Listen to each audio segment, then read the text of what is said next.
வாழ்க்கை என்பது இனி வரக்கூடிய வாழ்க்கையை பற்றி நாம் மனதில் என்ன கொண்டிருக்கின்றோமோ அது நம்முடைய வாழ்க்கையாக மலரளிக்கிறது. மனதில் ஒரு எண்ணம் இல்லாமல் வாழ்க்கை கிடையாது. வாழ்க்கை என்பது இனி வரக்கூடிய வாழ்க்கை.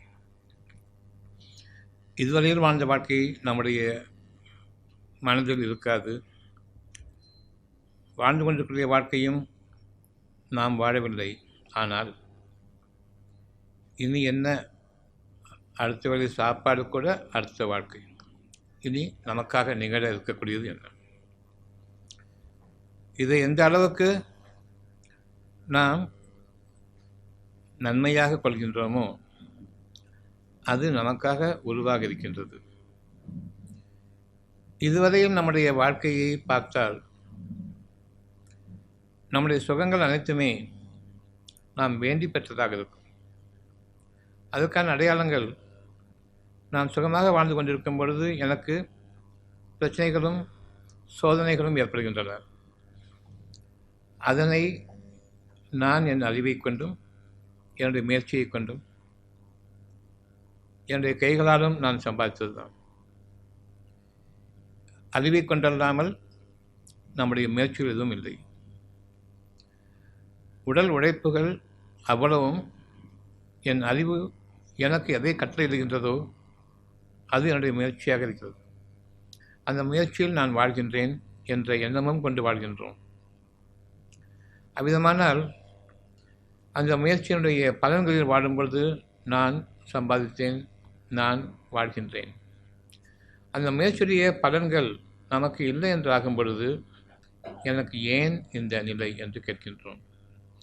எந்த நாளிலுமே நாம் நாளைய வாழ்க்கையை பற்றிய ஒரு முயற்சியில் உழைப்பில் நாம் அமைகின்றோம்.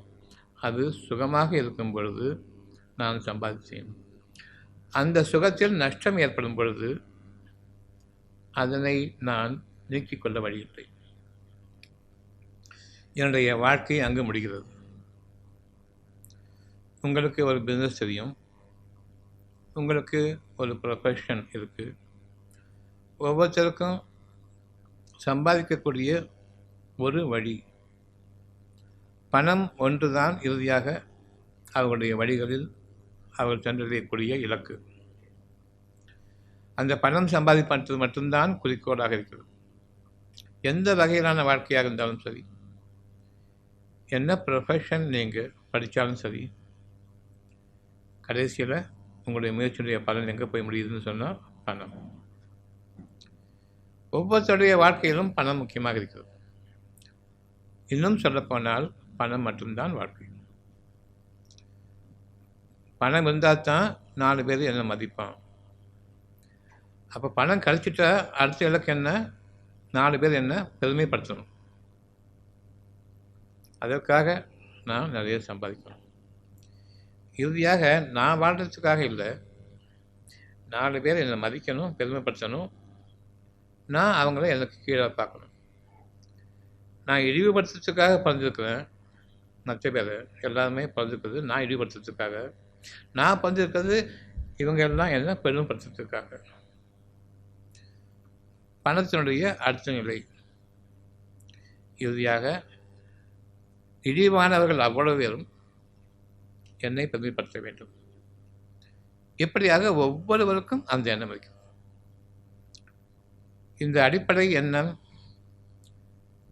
மாறாத வரையில், மற்ற பேரை நான் இழிவாக பார்க்க வேண்டும், அவர்கள் என்னை பெருமையோடு பார்க்க வேண்டும் என்ற அந்த எண்ணம் நீங்காத வரையில் நாம் தவறான பாதையில் இருக்கின்றோம்.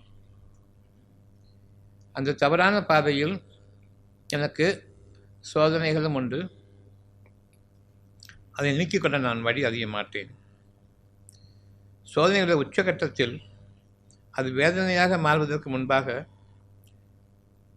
மனதில் ஒரு பயம் ஏற்படுகிறது, என்ன ஏற்படுமோ என்று. அந்த பயம் என்ன தெரியுமா? நான் நஷ்டமடைந்து விடுவேன், என்ற தொழில் நஷ்டமடைந்து விடுவேன். இதுவரையில் என்னை பாராட்டி கொண்டிருந்தவர்கள் நாளைக்கு என்னை திரும்பி கூட பார்க்க மாட்டார்கள். அப்போ கூட நான் வாழணும்னு இல்லை, 4 பேர் மத்தியில் என்ன இழிவாயிடக்கூடாது, நான் பெருமை கொண்டு வந்தாச்சு. எனக்கு உணவோ வாழ்க்கையோ காற்றோ தண்ணீரோ முக்கியம் இல்லை. 4 பேர் எனக்கு கீழே இருக்கணும், 4 பேர் முன்னாடி நான் மேலே இருக்கணும். அந்த கெட்ட குணம்தான் இறுதி வரையில் அவர்கள் எடுத்துச் செல்கின்றது. அவர்களுடைய பாதை தவறான பாதை என்று தெரிந்திருந்த போதும் அதனை அவர்கள் உணர முடியாது. அந்த உணர முடியாமல் எல்லா வழிமுறையும், எல்லா நேர்வழிகளும், அழகான பாதையும், சுகமான வாழ்க்கையினுடைய ஒவ்வொரு பாதையும் தெளிவாக இருக்கும் பொழுது யார் அதனை பார்க்க முடியாது என்றால் பெருமை கொள்பவர்கள் பார்க்க முடியாது. அந்த பெருமை மட்டும்தான் நம்முடைய சாபத்திற்குரிய இலக்காக இருக்கிறது. துன்பங்களுக்கு மேல் துன்பங்கள், சோதனைகளுக்கு மேல் சோதனைகள் அடுக்கடுக்காக நம் மீது சுமத்தப்படுகின்றது. நம்முடைய பெருமையின் காரணமாக. இது இறைவன் விதித்த விதி. இறைவன் தன் காரியத்தில் முழுமையானவன். உங்களை திருத்த வேண்டும் என்று நாடிவிட்டால் உங்களுடைய சோதனைகளின் மீது நீங்கள் அமைக்கப்படுகின்றீர்கள். இன்னும் அது வேதனையாக மாறவில்லை. ஒரு சோதனையில் உங்களுக்கு சிறிய விடிவை காட்டுகின்றான். அது உங்கள் முயற்சியின் காரணமாக அல்ல. காரணம், இந்த வகையில் நான் என்னுடைய முயற்சியில் ஈடுபடும் பொழுது இந்த சுகம் கிடைக்குமா என்று நான் எதிர்பார்க்கவில்லை. நான் எதிர்பார்க்காத விதத்திலிருந்து எனக்கு ஒரு சுகம் கிடைக்கிறது.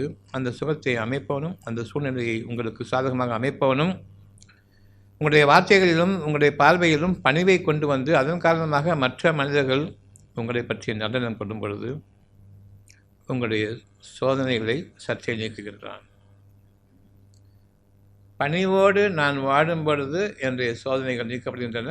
பல பேருடைய அந்த பரிதாப கண்கள், உணர்வுகள் எனக்கு நன்மையை பிரார்த்தனையாக பெற்றுத் தருகின்றன. என்னுடைய நன்மைகளை எனக்கு பிரார்த்தனையாக பெற்றுத் தருகின்றன. இப்போ தெளிவான இருவேறு பாதைகள். நான் பெருமை கொண்டவனாக வாடும் பொழுது சோதனைகள், மற்ற மனிதர்களை இழிவாக பார்க்கும் பொழுது இரண்டும் ஒன்றுதான். நான் பெருமையாக வாழ வேண்டும் என்பதும் மற்றவர்கள் எனக்கு முன்பாக இழிவடைந்து வாழ வேண்டும் என்பதும் நம்முடைய எண்ணம், ஒவ்வொருவருடைய எண்ணமாக. இதனை நாம் நம்முடைய சாபக்கேடாக நாம் பார்க்க வேண்டும்.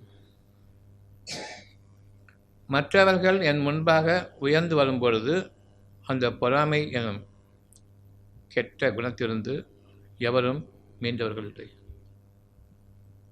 அதிலும் நமக்கு நெருக்கமானவர்கள் நமக்கு முன்பாக உயர்ந்து வரும்பொழுது தாங்கிக் கொள்ள முடியாது. காரணம், நான் மட்டும்தான் பெருமைப்படுத்தப்பட வேண்டும். என்னுடைய பொருள்களின் காரணமாக, என்னுடைய செல்வத்தின் காரணமாக நான் பெருமைப்படுத்தப்பட வேண்டும். இந்த பெருமைப்படுத்தப்பட வேண்டும் என்ற அந்த எண்ணத்தை நாம் நீக்க வேண்டும். மாறாக மற்ற மனிதர்கள் முன்பாக எனக்கு கீழாக நான் பார்க்கக்கூடிய அந்த ஒரு சூழ்நிலையில் வாழ்ந்து கொண்டிருக்கக்கூடிய மக்களை பார்க்கும் பொழுது எனக்கு இரக்க குணமும் பணிவும் வர வேண்டும். என் நிலைமை என்றுமே தாழாது. அவர்களுக்காக நான் என் செல்வத்திலிருந்தும் உதவி செய்வேன். அந்த செல்வத்திற்கு நான் கொடுக்கக்கூடிய அந்த உதவிக்கு பிரதிபலனம் எதிர்பார்க்க மாட்டேன். திரும்பவும் அதை வாங்கவும் மாட்டேன். நான் கொடுத்து வாங்கவும் மாட்டேன். இது உண்மையான பரிவும் இரக்கமும் அன்பும் கொண்ட உள்ளம். இறைவனுக்கு பிடித்தமான அந்த குணங்களில் நாம் வாழ வேண்டும். நீங்கள் இறை குணங்களில் வாழ்பவர்கள். இறைவன் உங்களை பொறுப்பேற்றுக் கொள்கின்றான், உங்களை இன்னும் சிறப்பாக வாழ்விப்பதற்கு. இது இறை வழி வாழ்க்கை. இறை குணங்களோடு வாழ்வது இறை வழி வாழ்க்கை. நான் தவறுகளுக்கு மேல் தவறுகள் செய்வேன், ஆனால் அதனை நான் உணர மாட்டேன். இதன் காரணமாக எனக்கு வேதனைகள், அதற்கு முன்பாக சோதனைகளும் வரும். அந்த சோதனைகளின் போதும் நான் என்னை அந்த சோதனைகளிலிருந்து மீட்டுக் கொள்பவன் இல்லை.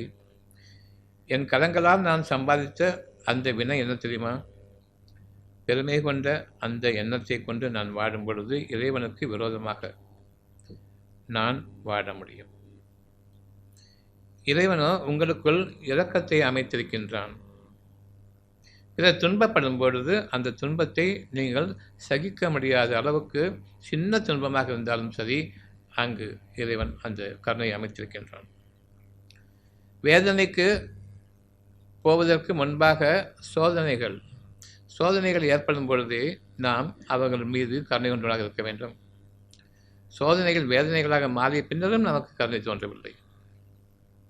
அவ்வாறெனில் நான் பெருமை கொண்டவன்.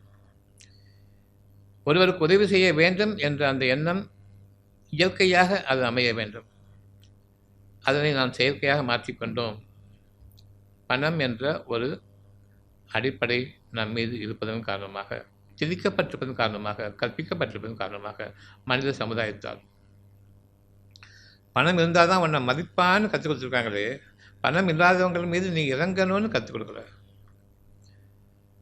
அதனை நாம் நம்முடைய குழந்தைகளுக்கு என்று ஊட்டி வரும் பொழுது அந்த குழந்தை பசுமதச்சாணி போன்று அதனை எடுத்துக்கொள்ளும்.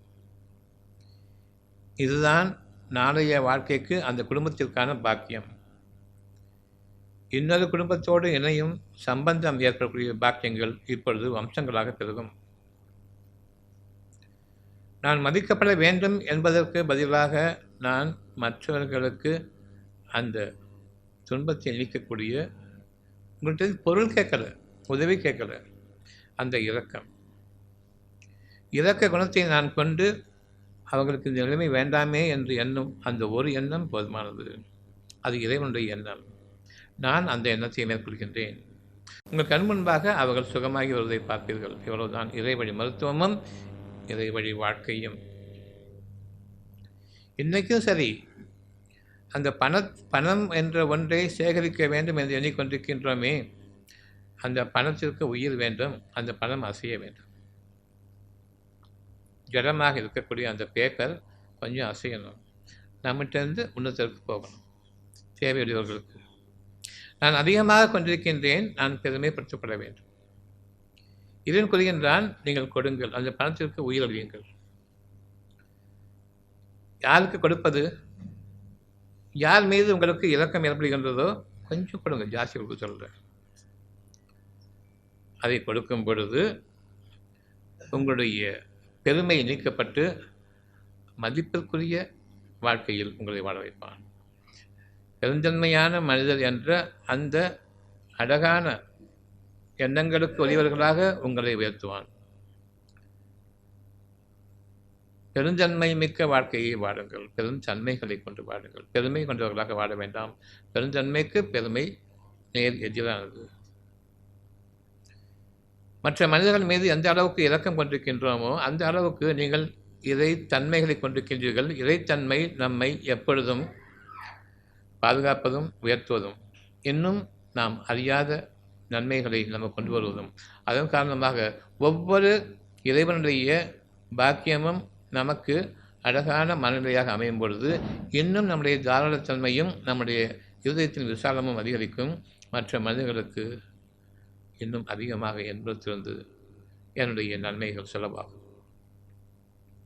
நன்மை செலவாகும் பொழுது நன்மை அதிகரிக்கின்றது. பணத்தை செலவு செய்யும் பொழுது உங்களுடைய மனம் நான் என்று ஒரு நல்ல காரியம் செய்திருப்பதாக நான் சொல்லும்போது எந்த அளவுக்கு நிறைவாக இருக்குமோ அந்த நிறைவை கொள்ள வேண்டும். எப்பொழுது பிறருக்கு ஒரு தேவையை கொடுக்கின்றோமோ அப்பொழுது உங்களிடம் இருக்கக்கூடிய மிகுதியானவற்றிலிருந்து கொடுக்கின்றீர்கள். என் இறைவனை திருப்திப்படுத்துகின்றேன்.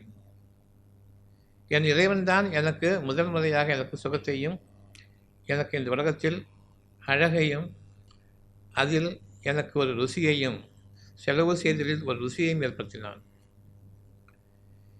இதன் காரணமாக என்னுடைய நன்மைகள் என் இறைவன் புறத்திலிருந்து நற்கூலியாக கொடுக்கப்படுகின்றது. என்னுடைய வாழ்க்கை லேசாக அமைகிறது. காரணம் அவனுடைய தன்மையை கொண்டு நான் வாழ்வதன் காரணமாக. இயற்கையான பணிவு எனக்கு இருப்பதன் காரணமாகவும் இரக்கம் எனக்கு இருப்பதன் காரணமாகவும் யாருக்கு கொடுத்து விட்டோமோ பிறகு அதனை திரும்ப பெற வேண்டும் என்று எண்ண வேண்டாம். இறைவனே இதன் நன்மைகளை நீ அவர்களுக்கு கொடு என்று நாம் கேட்க வேண்டும். லேசான வாழ்க்கை. ஒரு பைசா கொடுத்தாலும் நான் கொடுத்தேன்னு சொல்லாமல் என் இறைவனை இதை அதிகரிக்கும் அந்த பாதையை எனக்கு நீ விரிவாக்கி கொடு. இன்னும் அதிகமாக உன்னிடமிருந்து நான் கிடைக்கப்பட்ட இன்னும் அதிகமாகவும் கொடுப்பேன், இப்பொழுதும் கொடுக்கின்றேன். துன்பமான நிலையிலும் நீங்கள் கொடுக்கின்றீர்களா என்று இறைவன் பார்க்கின்றான். நல்லா வந்தால் கொடுப்பேன்னு சொல்கிறவங்களை நிச்சயமாக இறைவன் ஏற்றுக்கொள்வதில்லை. இன்றைக்கி நான் 3 வேளை சாப்பிட்டுட்டு இருக்கோம், இன்னொருத்தர் ஒரு வேளை கூட சாப்பிடல, குழந்தைங்களும் பட்டி கிடக்குன்னு சொல்லும் பொழுது கொஞ்சம் கொடுங்க, அவ்வளோதான். அதை குறைஞ்சி போயிடுறது. நான் ஏழ்மையில் இருக்கும் பொழுது கொடுத்து பழக வேண்டும். அந்த ஏழ்மை நீங்குவதற்காக, அந்த தரித்திரம் நம்முடைய வீடுகளில் இனியும் தொடரக்கூடாது என்பதற்காக சேமித்து வைத்துக்கொண்டு வாழ்வேன் என்று இருக்கும் பொழுது இறைவன் உங்களை வாழ வைக்க மாட்டான். நீங்கள் உங்கள் பணத்தை கொண்டு வாழ்வீர்கள் என்று எண்ணிக்கொண்டிருக்கின்றீர்கள். சோதனைகள் வர ஆரம்பிக்கின்றன. உங்களுடைய பணம் அந்த சோதனைகளிலிருந்து நீங்கள் மீள்வதற்காக செலவாகும். செலவு செய்து கொண்டே இருப்பீர்கள். முடிவில் பயன் இல்லாமல் போகும் பொழுது நஷ்டவாளிகளாக நாம் நம்மை உணர்வோம். இனி நம்முடைய வாழ்க்கை அடுத்த வேலைக்கு என்ன என்ற அளவுக்கு வேதனையாக சுருங்குவதற்கு முன்பாக அடையாளங்கள் முன்பே தெரிய ஆரம்பித்துவிடும். உங்களுக்கு சுதாரிப்பு ஏற்படுவதற்காக வேண்டி சிந்திக் கொள்ளுங்கள். நான் நல்ல நிலையில் இருக்கும் பொழுதே கொடுத்து உதவுங்கள். இறைவனுக்காகத்தான், அவன் உங்களுக்காக அதிகமாக்கி கொடுப்பான். உங்களுடைய நல்லெண்ணங்களை அதிகரித்து உங்களுடைய கிரகிக்கும் தன்மையை அதிகரிப்பான்.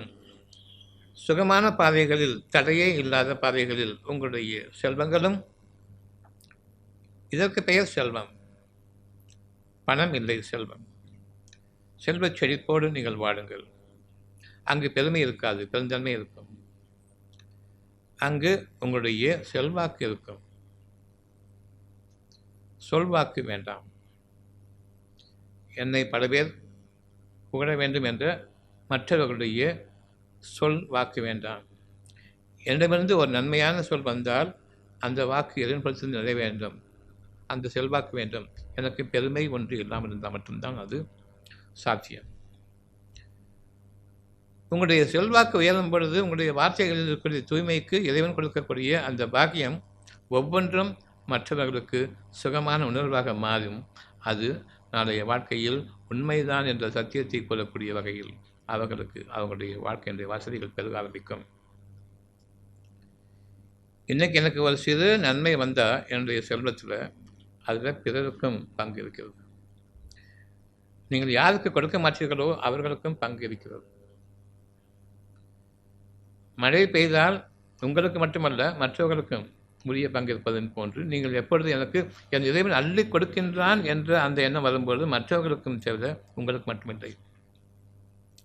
அந்த இதயத்தின் நன்மைகள் இருந்தால் மட்டும்தான் இது சாத்தியம். எப்படி நாம் இதயத்தை தூய்மையாக்கிக் கொள்வதன் காரணமாக இறைவனுடைய அவ்வளவு அழகான நற்பேறுகளுக்கும் பாக்கியங்களுக்கும் நாம் நாளைய வாழ்க்கையில் நம்மை இன்று அமைத்து கொண்டோம் என்பதற்கு இதற்கு நிகரான ஒரு சுகமான பாதை கிடையாது. பணம்தான் என்னுடைய தரித்திரம். சேகரிப்பது, செலவு செய்வது என்னுடைய பாக்கியம். பணத்தை செலவு செய்யுங்கள். நாம் அந்த பணத்தை சேகரிப்பது இருக்கின்றோம். செலவு செய்வதற்கு கஞ்சத்தனம் ஏற்படுகின்றது. இறைவன் கேட்கின்றான், எதற்கு பணம் என்று. நான் உணவு வாங்குவதற்கு செலவு செய்ய வேண்டும்.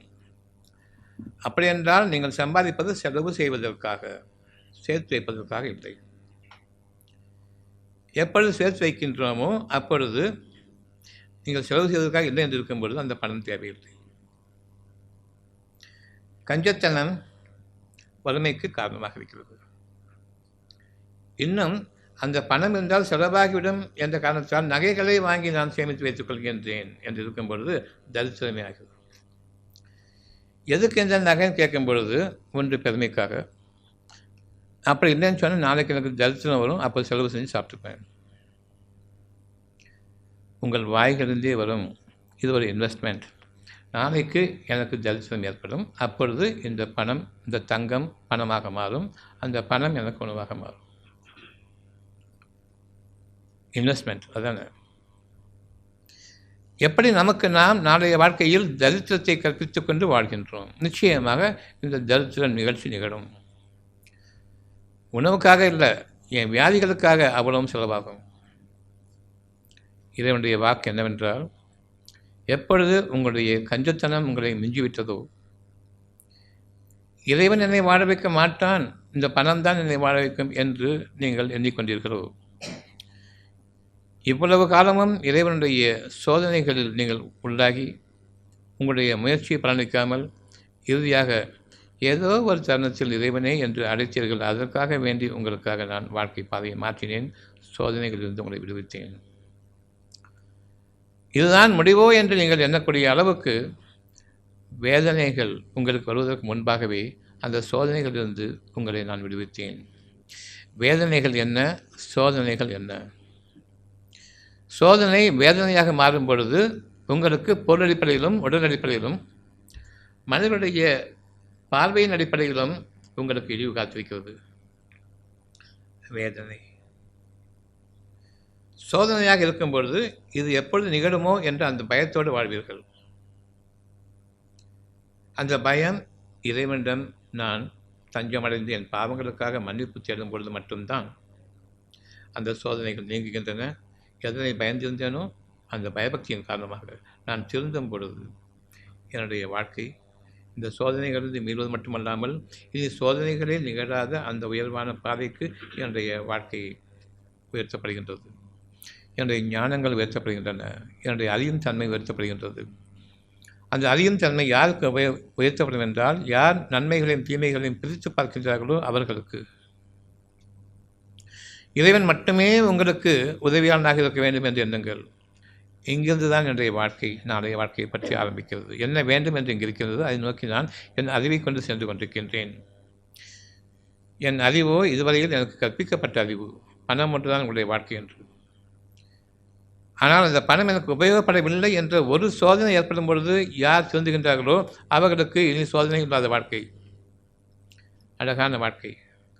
அவர்களுடைய மனம் இறைத்தன்மை கொண்டு அந்த மனமாக மலர்ந்தோங்கக்கூடிய வாழ்க்கை.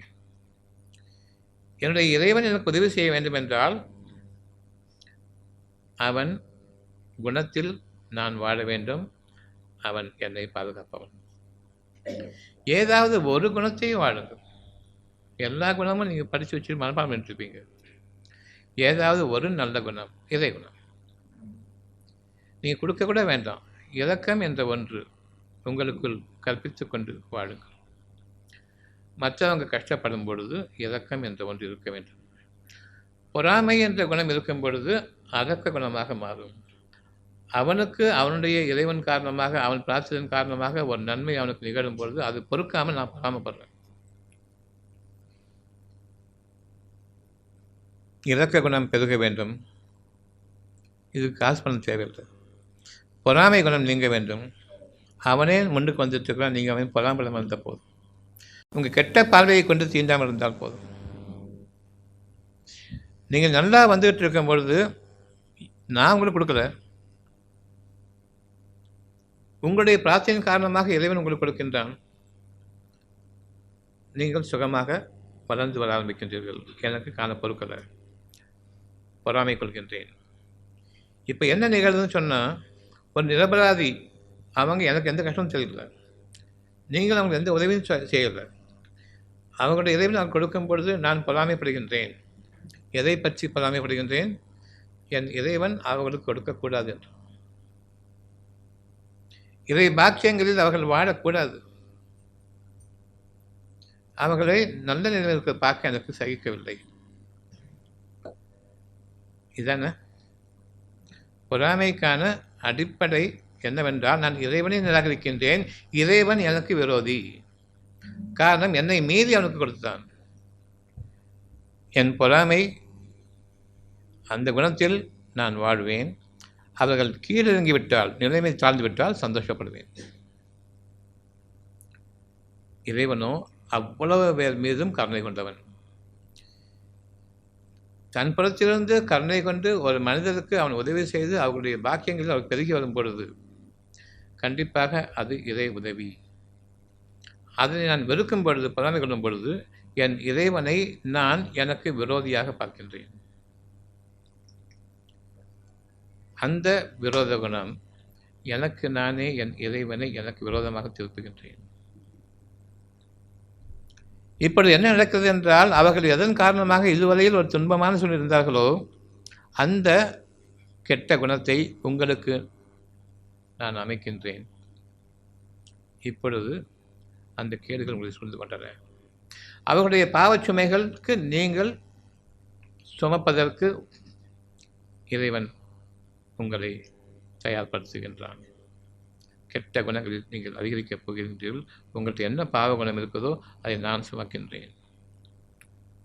ஒரு நிரபராதியின் மீது அவர்களுடைய நல்ல வாழ்க்கையின் மீது நான் பொறாமைப்படுவதன் காரணமாக இறைவனுக்கு பகிரங்கமான விரோதி நான். பொறாமை என்பதற்கான அடிப்படை. இதன் காரணமாகத்தான் எனக்கு ஒரு கஷ்டம் ஏற்பட்டு சோதனைகளிலிருந்து வேதனைகளின் பக்கம் நான் மாறும் பொழுது என் மனதையும் உடலையும் பாதிக்கின்றது. என் மனம் பாதிக்கப்பட்டு கொண்டிருக்கும் வரையில் சோதனை. ஏனென்றால் எப்பொழுது வரும் எனக்கு வேதனை என்று காத்து கொண்டிருக்கின்றேன். அந்த மனம் உடலை பாதிக்கும் பொழுதும் என்னுடைய சமுதாயத்தில் எனக்கு இழிவை பெற்றுத்தரும் பொழுதும் நான் வேதனைக்குள்ளாகின்றேன். இன்னும் இழிவான வேதனையும் மற்றவர்களின் கீழாக பார்க்கும் பொழுது நான் அடைகின்றேன். ஒவ்வொரு சோதனையின் போதும் இறைவனை நாடுகின்றேன், பதில் இல்லை. வேதனைகளாகும் பொழுதும் இறைவனை நாடுகின்றேன், பதில் இல்லை. இழிவாக்கப்படும் பொழுதும் இறைவனை நாடுகின்றேன், பதில் இல்லை. காரணம், இன்னும் அந்த பொறாமை குணம் இருக்கிறது. மற்றவர்கள் நான் நன்றாக்கலாங்கிறேன் பார்க்கும் பொழுதே உங்களுக்கு இறைவனுக்கும் சம்பந்தம் இல்லை. இந்த நிலையில் கூட அவன் நன்றாக்கலானே தான் பார்க்கணும். இறைவனை என் கண் முன்பாக நீ யாரை வாழ வைத்துக் கொண்டிருக்கின்றாய், எப்படி எவ்வளவு கீழாக இந்த நிலைமை மேலும் செய்திருக்கின்றாய், என் கண் முன்பாக காட்டிக் கொண்டிருக்கின்றாய், இது எனக்கு ஒரு நல்ல சகுனம், நானும் நம்புகின்றேன் என்று கூறியிருந்தால் அப்பொழுது அவர்களுடைய வேதனை நீங்குவதற்குரிய பார்வையை கண்டிருப்பார்கள். இழிவாக மற்றவர்கள் நோக்கக்கூடிய பார்வையை திருப்பியிருப்பான் இறைவன். உங்களுடைய குணங்கள் நலன்களை பெற்றுத் தரக்கூடிய அளவுக்கு அந்த குணத்தை உயர்த்தியிருப்பான்.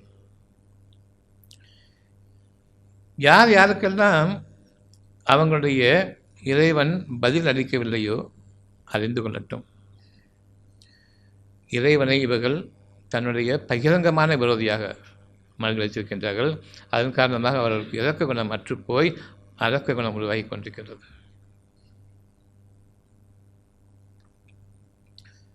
ஒரு கெட்ட சூழ்நிலை நமக்கு முன்பாக இருந்தால் கெட்ட சகனம் என்று கூறுகின்றோம்.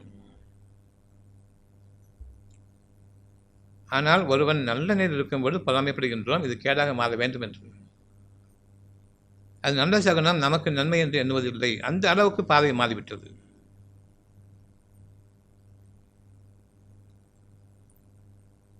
ரெண்டு விதமாக நம்முடைய இருவேறு பாதைகளிலிருந்து நல்வழியையும் நேரான பாதையையும் நாம் தேர்ந்தெடுக்க வேண்டும். ஒரு நல்ல நிலையில் இருக்கும் பொழுது அவர்களை பொறாமைப்பட வேண்டாம். அவர்கள் போன்று நான் வர வேண்டும் என்று நான் அவர்களுடைய உடைமைகளை கொண்டும் அவர்களுடைய வாழ்க்கையை கொண்டும் அதை போன்று வேண்டும் என்று எண்ண வேண்டாம்.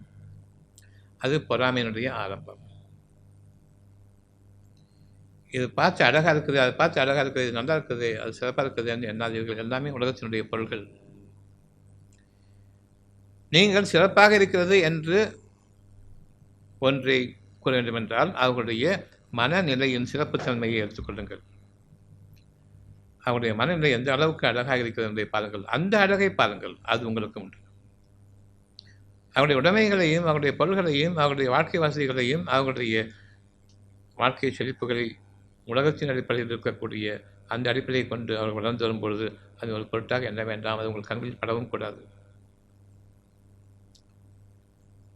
உலகத்துடைய பொருள்கள் அவ்வளவுமே அழியக்கூடியவை, நீங்கள் உட்பட. உங்களுடைய மனம் மட்டும்தான் அழியாது, மற்றவை அனைத்தும் அழிந்து போகும்.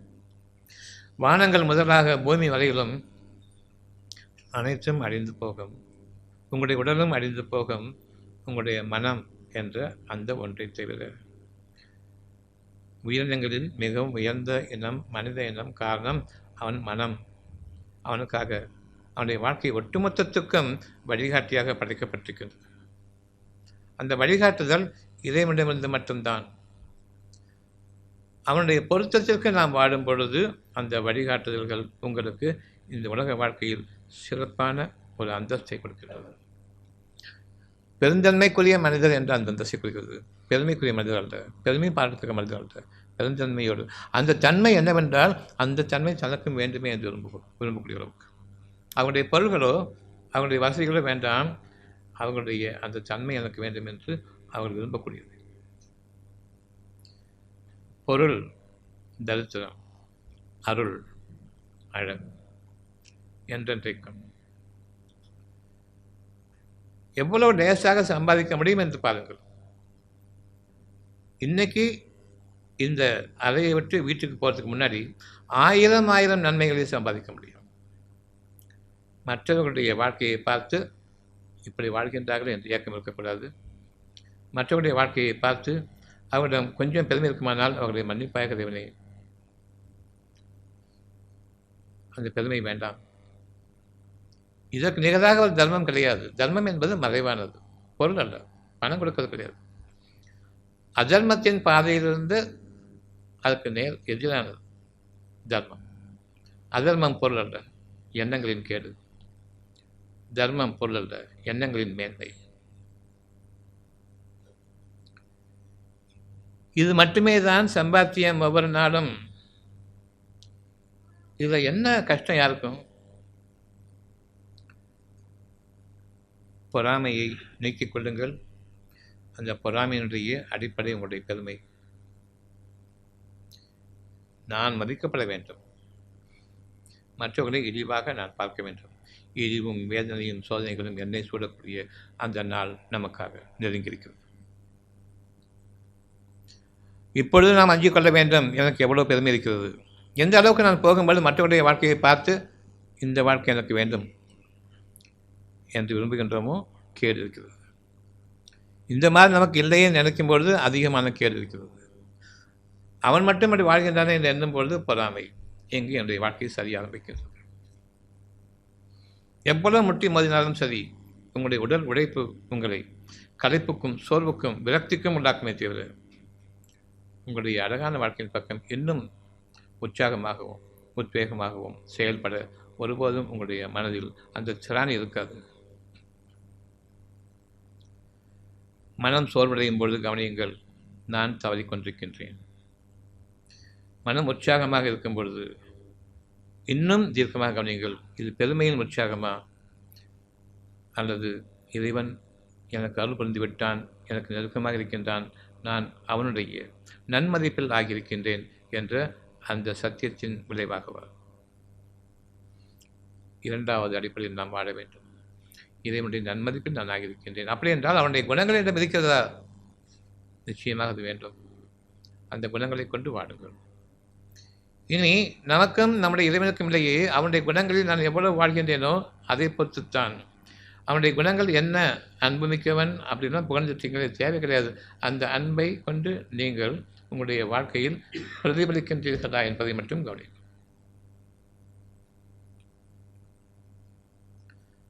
அவனுடைய அன்புக்கு நீங்கள் பாத்திரமானவர்களாக மனசு விசாலமாக பாத்திரம் பெருசாக கண்பார்கள். மற்றவர்களுக்காகவும் இறங்கக்கூடிய அந்த இருதயம் வேண்டும். நான் என்றுமே இப்பொழுது இருக்கிற நிலையிலிருந்து மேலும் இறங்குபவன் இல்லை, மாறாக உயர்ந்து கொண்டிருப்பவன். அந்த உயர்வுக்கான பாதை உங்களுடைய மனதில் கஷ்டங்களோ வேதனைகளோ சோகங்களோ பயமோ கவலையோ இருக்காது. உங்களுடைய வாழ்க்கை எல்லாமே நாளைய வாழ்க்கை பற்றித்தான், நேற்றைய வாழ்க்கையை பற்றி அல்ல. இன்றைய வாழ்க்கையும் நிகழ்ந்து கொண்டிருக்கின்றது இறைவன் அனுமதி கொண்டு. நீங்கள் நிகழ்த்தவில்லை. எந்த அளவுக்கு நீங்கள் புரிந்து கொண்டிருக்கின்றீர்களோ அது உங்களுடைய பாக்கியம். எந்த அளவுக்கு கொஞ்சம் புரிகிறதோ இதனை மன்னித்து விடுது. எனக்கு இன்னும் கெட்ட குணங்கள் இருக்கின்றன, எவற்றையெல்லாம் கேட்டுக்கொண்டேனோ அதனை நீ எனக்கு உணர்த்து. நாளடைவில் நிச்சயமாக நான் பாக்கியமற்றவனாக வாழக்கூடாது. உன்னுடைய பொருத்தத்திற்கு உரிய வாழ்க்கையை தவிர உன்னுடைய வெறுப்புக்கும் கோபத்திற்கும் ஆளாகக்கூடிய வாழ்க்கை வேண்டாம். அவனுடைய குணத்திற்கு நேர் விரோதமான குணம் இருந்தால் அவனுடைய வெறுப்புக்கு ஆளாகக்கூடியவர். அவனுடைய குணத்தை வேண்டும் என்று விரும்பக்கூடியவர்களாக இருக்கும் பொழுது இறைவன் உங்களுக்கு நெருக்கமாக இருக்கின்றான். தன் குணத்தை உங்களுக்கு கொடுக்கும் பொழுது தன்னை தவிர அந்த குணத்தை உங்களுக்கு நிலைப்படுத்தி யார் காப்பாற்ற முடியும்? என் இறைவனை எனக்கு உதவி செய் என்று குறிப்பிடுகின்றோம் நான் கற்றுச்சலாகும் பொழுது. அப்பொழுது எனக்கு இருக்கக்கூடிய கேடுகள் என்ன என்பதை பாருங்கள். உங்களுடைய மனநிலை, அந்த மனதிற்குத்தான் இறைவன் துணை செய்ய வேண்டும். கவலையோடு இருக்கின்றீர்கள், இறைவன் உதவி வேண்டும். அந்த கவலையை நீக்கி அமைதி கொண்டு வருவதற்கு உங்களுடைய பணம் காசு பொருள் நிச்சயமாக அந்த அமைதி கொண்டு வராது. எல்லாம் வைத்துக் கொண்டிருப்பவன் தான் என்று தற்கொலை செய்து கொண்டிருக்கின்றான், அதையும் பார்த்து கொண்டிருக்கின்றோம். என்ன கஷ்டம் நமக்கு வந்துவிடும் என்று எண்ணுகின்றீர்கள்? இறைவனுடைய குணங்களில் ஒன்றை கொண்டு நான் வாழ வேண்டும். அந்த ஒரு குணம் இறைவனுடைய அனைத்து குணங்களிலும் பரவியிருக்கிறது. நீங்கள் அதே மாற்றீர்கள், படிப்படியாக இதை உங்களுக்காக கற்பிப்பான். இன்னைக்கு இந்த நிமிஷத்திலிருந்து என்னுடைய நிலைமை உயர வேண்டும், என்னுடைய நிலைமை மேலோங்க வேண்டும், பண்பும் தரமும் மிக்கதாக உயர வேண்டும். ஒரே ஒரு குணத்தை மட்டும் மேற்கொள்ளுங்கள். இறைவன் குணம் என்னன்னு தெரியாது. இறைவனுடைய கட்டளைகளில் சில உங்களுக்கு தெரியும். பொறாமை வேண்டும்.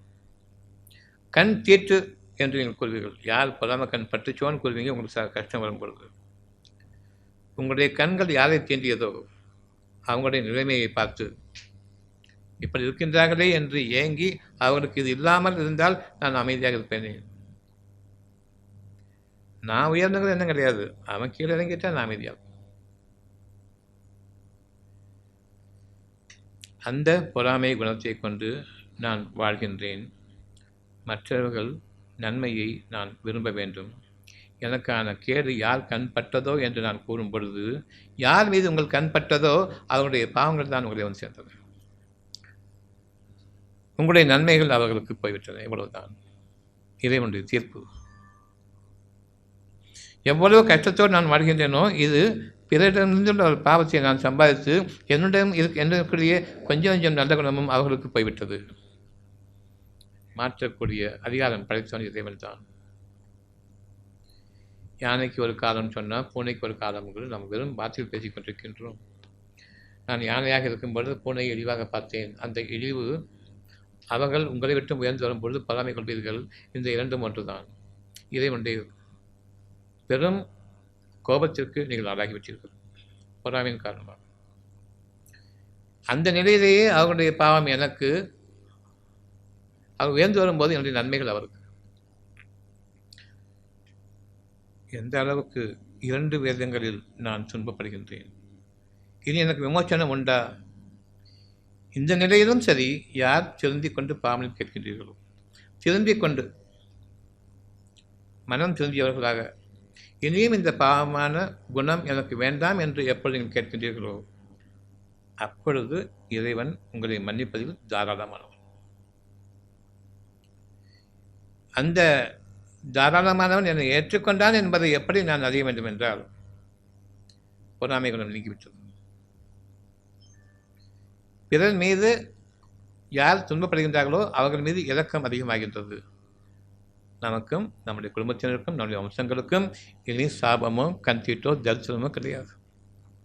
உங்களுடைய பணம் காசு பொருள் உங்களை வாழ வைக்காது. கடுமையான சோதனை அவை உங்களுடைய பெருமைக்குரியது. அனைத்து புகழும் பெருந்தன்மையும் இறைவன் ஒருவனுக்கு, அனைத்து பெருமையும் அகம்பாவமும் எனக்கே என்று நிற்காதீர்கள் இறைவன் முன்பாக. இறைவனை நான் பொய்யாக்கி விடுவேன் என் குணங்களை கொண்டு, என் அதிகாரத்தை கொண்டு, என்னுடைய வெளித்தனத்தை கொண்டு மனிதனை நான் மிகைத்து உச்சகட்டத்தில் நான் வாழ்வேன். உலகத்திலே பெரும் பணக்காரன், பெரும் அதிகாரம் பெற்றவன் என்ற வாழ்வேன் என்று யார் எண்ணிக்கொண்டிருக்கின்றார்களோ அவர்கள் வெறும் பதர்களாக புறக்கணித்து விடுங்கள். அவர்களை பார்க்கவும் என்றால் எந்த அளவுக்கு அவர்கள் உயரும் பொழுது அவர்களை நான் பொறாமையில் பார்ப்பேனோ, அந்த அளவுக்கு அவர்களுடைய அதிகாரத்தையும் பணத்தையும் இருக்கும் பொழுது அவர்களை புறக்கணிக்க வேண்டுமே தவிர அவர்களை பற்றி எண்ணமே வரக்கூடாது. என் இறைவன் இதைவிட மேலான வாழ்க்கையை எனக்கு தரக்கூடாது. அவ்வளவுதான். இன்னைக்கு அரசாங்கம் இருக்குது, நீங்களும் வாழ்ந்துட்டுருக்கீங்க. விலைவாசி உயர்ந்துட்டுருக்குது. அவங்களுடைய சூழ்ச்சிகள் இருக்குது. நீங்கள் வாழ்ந்துட்டுருக்கீங்க. அவங்களுக்கு பிறகு என்ன தொடர்பு இருக்குது? ஆனால் இப்படி அநியாயம் நடக்கிறதே என்ற எண்ணம் அது நல்ல குணம், வேண்டாம் என்று விரும்புகின்றீர்கள். ஆனால் நீங்கள் உங்களுக்கு அந்த சக்தி கிடையாது அதை தடுப்பதற்கு. இப்பொழுது வேண்டாம் என்று எண்ணுவது நியாயம்தானே? இந்த நியாயம் இறைவனிடம் செல்கின்றது. அவன் உங்களை வாழ வைத்துக் கொண்டிருக்கின்றான். எவ்வளவு அக்கிரமங்கள் அநியாயம் பெருகின்றாலும் அவன் உங்களை வாழ வைத்துக் கொண்டிருக்கின்றான். இதற்கு நன்றியோடு இருங்கள். உங்களை வாழ வைத்துக் கொண்டிருக்கும் போது மேலும் மேலும் மேலும் அந்த பத்திரிகை செய்திகளை பார்த்து கொண்டிருக்க வேண்டாம். அந்த பத்திரிகை செய்திகளும் தரித்திரம் பிடித்தவை. பணம் வாங்கிக் கொண்டு உங்களுக்கு பொய் தகவல்களை கொடுப்பவர்கள். பத்திரிகையை பார்க்கும் பொழுது பொய்களை சொல்ல கிடையாது. உங்களுக்கும் அந்த செய்திகளுக்கும் எந்த சம்மதமும் இருக்காது, மாறாக விரோதமான செய்திகளாகவே இருக்கும். அந்த நேரத்தில் நீங்கள் எங்கள் இறைவனே எங்களை காப்பாற்றி கொண்டிருப்பதற்கு உனக்கே எல்லா புகழும், நீயே மனிதர்களின் அரசன், உன்னை தவிர ஒரு அரசன் கிடையாது, இதனை மறந்து கொள்ளுங்கள். அவனுக்கு நன்றி செலுத்துகின்றோம் என்னை வாழ வைத்துக் கொண்டிருப்பதற்காக. இவ்வளவு பெரும் அநியாயம் நடந்து கொண்டிருக்கும் பொழுது உங்களுடைய மனதை நிலைப்படுத்தி உங்களை வாழ வைத்துக் கொண்டு போன யார் கவனிக்கும்? பேசிக் கொண்டிருக்கின்றோம் அநியாயம் அநியாயம் அநியாயம், தலைவிரித்தாளுகின்றது அகம்பாவம், ஆணவம், அடிச்சாட்டியங்கள் நிகழ்ந்து கொண்டிருக்கின்றன, பேசிக் கொண்டிருக்கின்றோம். இவ்வளவுக்கும் நடுவே உங்களை வாழ வைத்துக் கொண்டிருப்பது யார் என்று கவனிங்கள். உங்களுக்கும் அவர்களுக்கும் தொடர்பே இல்லாமல் நீங்கள் உங்களுடைய குடும்பங்கள் என்று வாழ வைத்துக் கொண்டிருப்பது யார் என்பதை கவனிங்கள். லாக்டவுன் பீரியடில் எல்லாமே முடிஞ்சு போச்சு. உங்கள் வாழ்வாதாரம் போய்விட்டது என்றால் நீங்கள் மரணித்து விட்டீர்கள். நீங்கள் மரணித்த பின்னர் உங்களுக்கு உயிரோட்டு போகணும் யார் என்பதை கவனிங்கள். உங்களை பொறுத்தவரை எனக்கு தெரிந்த ஒரே ஒரு உத்தியோகம் போய்விட்டது, ஒரே ஒரு வியாபாரம் போய்விட்டது, முடக்கப்பட்டு விட்டேன். எப்படி வாழ்ந்தீர்கள் என்பதை கொஞ்சம் சிந்தித்து பாருங்கள். ஒரு வருஷம், இப்போ அடுத்த ஒரு வருஷம் வரப்போகுது. இதுவரையில் பாதுகாத்தேன், இறைவன் தான் பாதுகாப்பான். இனியும் அதிகமாக நம்பிக்கை கொள்ளுங்கள். இறைவனுக்கு நாம் நன்றி செலுத்துவர்களாக இருக்க வேண்டும். அவனை பற்றி நாம் அதிகமாக நம்பிக்கை ஊட்டப்படுவதற்காக, அவனுடைய நற்குணங்களிலிருந்து நமக்கு இன்னமும் அதிகமாக அவன் ஊட்டுவான். ஒவ்வொரு முறையும் நம்முடைய நற்குணங்கள் உயரும் பொழுது அதற்கான அத்தாட்சிகளையும் உங்களுக்கு காட்டுவான். உங்களுடைய மனநிலை வேதனைக்குள்ளாகவில்லை, சோதனைகளுக்குள்ளாகவில்லை, நாளைய வாழ்க்கையை பற்றிய பயம் தீண்டவில்லை, கவலை தீண்டவில்லை. இதெல்லாம் அத்தாட்சிகள் உங்களுடைய வாழ்க்கை சிறப்பாக அமைய இருக்கிறது என்பதற்கான அத்தாட்சிகள். உங்களுக்காக உங்களுடைய இறைவன் அழகான அரசாட்சியத்தை இங்கு அமைக்கப் போகின்றான் என்பதற்கான உதாரணங்கள். அவசரப்பட வேண்டாம், பொறுமையை மேற்கொள்ளுங்கள். நீங்கள் தனித்தனியே இறைவனுக்காக ஆகிவிடுங்கள். கூட்டாக வாழக்கூடிய வாழ்க்கையை இறைவன் விரும்புவதில்லை. என்னோடு மட்டும் கூட்டு வைத்துக் கொள்ளுங்கள். உங்கள் அனைவரையும் நான் தான் படைத்தேன், உங்கள் அனைவரையும் நான் தான் வாழ வைப்பேன், உங்கள் அனைவரையும் நான் ஒன்றிணைப்பேன். எனக்கு எதிராக நீங்கள் கூட்டம் சேர்ந்து கொள்ளாதீர்கள். இது இறைவன் தேவையில்லை, என்னுடைய மக்கள் இருக்கின்றார்கள், என்னுடைய மனிதர்கள் இருக்கின்றார்கள், அவர்கள் என்னை காப்பாற்றுவார்கள் என்று அந்த எண்ணத்தில் ஆகிவிட வேண்டாம். கணவன் மனைவியோ, மனைவி கணவனையோ நம்ப வேண்டாம்.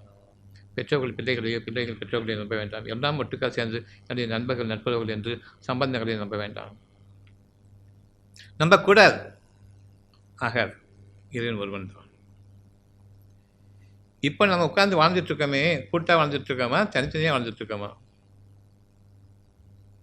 யாராவது ஒருத்தர் உதவி செஞ்சு வாழ்ந்துட்டு இருக்கீங்களா? அந்த மனசுக்கு சுகத்தை கொடுக்கறதுக்கு நமக்கான ஒரு பாதை தெளிவாக இருக்கின்றது. இனி இந்த பாதை நமக்கு வாழ்க்கை முழுமைக்கும், என்னுடைய குடும்பத்திற்கும், வம்சங்களுக்கும், சமுதாயங்களுக்கும், அவருடைய வம்சங்களுக்கும் நிச்சயமாக இன்று பாதை வகுக்கப்பட்டு விட்டது என்பதை அறிவிக்கின்றான். நீங்கள் தனித்தே படைக்கப்பட்டீர்கள். உங்களுடைய உயிரும் தனித்தனியே கைப்பற்றப்படும். இதற்கிடையில் உங்களுடைய வாழ்க்கை, இதை தனித்து நான் அமைக்க உங்களுக்காக கடமைப்பட்டிருக்கின்றேன். நீங்கள் கூட்டு செய்வதன் காரணமாக என்னுடைய பாதையை விட்டு விலகிவிட்டீர்கள். நாங்கள் வாழ்ந்து கொள்வோம், எங்களுக்கு உதவிகள் இருக்கின்றன, பாதுகாப்பு இருக்கின்றது, நாங்கள் வாழ்ந்து கொள்வோம் என்று எண்ணும் பொழுது கூட்டாக மாறும்பொழுது இறைவனை கைவிடுகின்றோம். அந்த கூட்டு மக்கள் தொகை ஒரு சோதனை காலத்தில் உங்களை கைவிடும் பொழுது, எங்களால் ஆகாது கைவிடும் பொழுது, அன்று நீங்கள் தனிமைப்படுத்தப்படுகின்றீர்கள். இப்பொழுது இறைவனை அடைக்கின்றீர்கள். உதவி வருகின்றது. எனக்கு பணம் பாதுகாப்பு இருக்கிறது என்று எண்ணிக்கொண்டிருக்கும் வரையில் இதனுடைய உதவி கிடையாது. எனக்கு மனைவி, மக்கள், குடும்பத்தினர், பெற்றோர்கள், உறவினர்கள், நண்பர்கள் இருக்கின்றார்கள். அவர்களை பாதுகாப்பார்கள் கிடையாது. எனக்கு அதிகாரம் இருக்கிறது, அதிகாரம் செல்லக்கூடிய துணைகள் இருக்கின்றன, அதிகாரம் செலுப்பவர்கள் எனக்கு நண்பர்கள் இருக்கின்றார்கள். அவர்களை பாதுகாப்பார்கள் இல்லை. இறைவனிடமிருந்து உதவி இல்லை. அவ்வளவு பேரும் கைவிடக்கூடிய ஒரு சூழ்நிலை ஏற்படும். அந்த நேரத்தில் இறைவனை அடைக்கக்கூடிய அந்த செம்பு இருக்குமானால் அப்பொழுது உங்களுடைய நிலைமை மாறும். அந்த நேரத்தில் செம்பு இருக்குமா, அவனை மட்டுமே நம்பக்கூடிய அளவுக்கு அந்த செம்பு இருக்குமா என்று இன்று நாம் கணிப்பவர்கள் இல்லை. அது இறைவனிடமிருந்த பாக்கியம். இன்னமும் அந்த ஒரு செம்பை கொடுத்து நம்ப செய்து பின்னர் சன்பன் உதவி அளித்து அவன் உங்களை ஒரு நிலை கொண்டு வரும் பொழுது உங்களிடமிருந்து பொறாமை நீங்குகிறதா, பெருமை நீங்குகிறதா என்பதை பாருங்கள். இலக்க குணம் அதிகரிக்கிறதா என்பதை பாருங்கள். உங்களிடம் இருக்கக்கூடிய பொருட்கள் செலவு ஆகுமா என்று பாருங்கள். ஆனால் இறைவன் உங்களுடைய மனதை நன்கறிவான். நாம் திருந்துவோமா திருந்த மாட்டோமா என்பதை இறைவன் நன்கறிகின்றான். இவர்களுக்கு மீண்டும் ஒரு வாழ்க்கையை கொடுத்தாலும் அதில் அவர்களுக்கு எந்த புண்ணியமும் இல்லை, மாறாக அவர்களுடைய கெட்ட குணங்கள் அதிகரிக்கும் என்று இருக்கும் பொழுது அவர்களுடைய கணக்கை தீர்க்கின்றான். இறுதி வரையில் அவர்களுடைய துன்பங்கள், அவர்களுடைய வேதனைகள் லேசாக்கப்பட மாட்டாது. இது மற்றவர்களுக்கான ஒரு பாடம். என்ன பாவம் செஞ்சானோ அவன் சொல்லக்கூடிய அளவுக்கு. அதே நேரத்தில் அவர்கள் திருந்துவார்களா, தனக்குள் பாவம் இருக்கிறது, பயப்படுவார்களா? பெரும்பாலும் பயப்படுவதில்லை. வீண் பேச்சாக பேசிவிட்டு போவார்கள். இதுவே இழிவுபடுத்தும் வேதனையாக இருக்கின்றது. இவனெல்லாம் நம்மளை இழிவுபடுத்தக்கூடிய அளவுக்கு வந்துட்டான். இவனுக்கு ஒரு நேரம் வராதான்னு நான் தனிச்சிருக்கும் போது அவனுக்காக இயங்குவேன். இப்பொழுது என்னுடைய பாவம் அங்கு சேர்கின்றது. அவனுக்கும் அந்த நிலை, அவன் குடும்பத்தினருக்கும் அந்த நிலை இருக்கின்றது. இப்படி ஒருவர் மாற்றி ஒருவர் தரித்திரக்காடாக ஆக்கிவிட்டோம் ஒரு சமுதாயத்தை. ஒரு மனிதர் திருந்தட்டும், சமுதாயம் மாறிவிடும். இன்று நாம் இங்கு 200 பேர் இருக்கிறோம். 200 சமுதாயங்கள் மாறும், 2000 சமுதாயங்கள் மாறும். வாழ்க்கை முழுமைக்கும் சொர்க்க பூங்காவனில் வாழக்கூடிய வாழ்க்கை இப்பொழுது இந்த மனதிற்கு அறிவிப்பான். அதுக்குரிய பலன்களும் விளைச்சல்களாக அமையும். ஒருபோதும் கூட்டு சேராதீர்கள். கூட்டு பிரார்த்தனை தவறு.